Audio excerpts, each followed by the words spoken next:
क्या आप भी अपनी खुद की एनजीओ स्टार्ट करना चाहते हैं? तो एनजीओ स्टार्ट करने के लिए आपके पास होते हैं 3 option. First is society, second trust और थर्ड होता है सेक्शन 8 कंपनी। तो इनमें से जो सबसे इजी वे होता है वो होता है सेक्शन 8 कंपनी। सेक्शन 8 कंपनी आप घर बैठे इजीली ऑनलाइन इनकॉर्पोरेट कर सकते हैं। सेक्शन 8 कंपनी को इनकॉर्पोरेट करने के लिए आपको चाहिए होती हैं 4 चीज़ें। पहली चीज़ आपको चाहिए होती है वो होती है आपके कुछ पर्सनल डॉक्यूमेंट्स।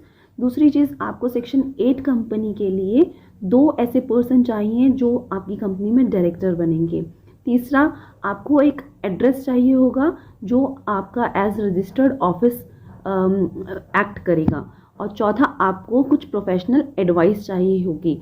अगर आप भी अपनी खुद की सेक्शन 8 कंपनी या एनजीओ फॉर्म करना चाहते हैं तो हमें नीचे दिए गए नंबर पर कॉन्टैक्ट करें। दोस्तों, ये वीडियो कहीं से कहीं तक किसी भी तरीके का एडवर्टीजमेंट ना है, ना इसे माना जाए, ना इसे